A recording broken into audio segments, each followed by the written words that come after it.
What's up mga kaibigan? Ngayong araw ay kwentuhan serye tayo. So, may nakalimutan kasi yung nakuha naming Wii console. Doon sa isang group kami nanalo sa bidding. May kulang na parang sensor, buti sinabi ng asawa ko. So, nagantay ako mga 11 siguro, 11 AM.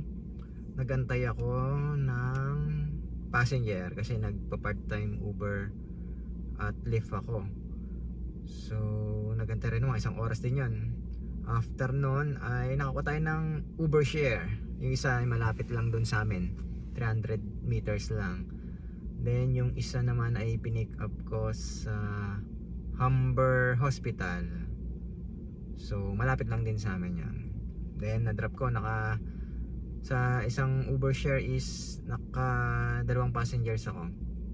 Malapit lang din naman yun sa pagkukunan ko nung missing items na nakuha namin sa bidding. So naka $22 din tayo nyan. So part time lang talaga. Sayang. Hindi, okay na rin yun dahil kasi sa wala, di ba? So ayun, naka jacket tayo. So 7 degree Celsius, pero pagdating kasi sa kotse mainit. So konting aircon lang. Ayun. Tapos ay nagantay after kong ma-drop na yung dalawa na pick up. Agantay din ako. Dun sa second drop ko, inantay ko kung may makuha akong pasahero. So wala na kasi malilate ako. So part time lang ginagawa ko sa Uber Lyft. May full time ako. 2 PM yung pasok ko. So ngayon ay nandito na tayo sa office, 1:28. Actually madali lang mag-drive dito, mag Uber Lyft, lalo na yung mga ganyan, mga riding app, sharing sa sasakyan. Madali lang mag-drive dahil maluwag yung kalsada. So hindi siya ganun ka-traffic. Tsaka mabilis lang. Yung $22 ko nakakuha ko lang 30 minutes. So not bad na rin. So part time lang natin to ginagawa.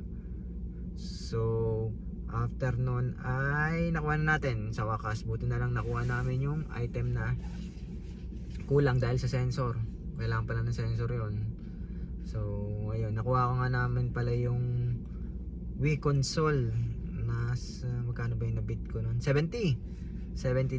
So mura na rin siguro yon. Pero na-check ko kasi yung console is around $600 siya. $600 to $1,000 siya.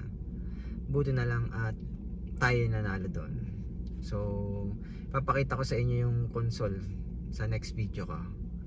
So ayun lang mga kaibigan, ingat tayo palagi. Bye bye.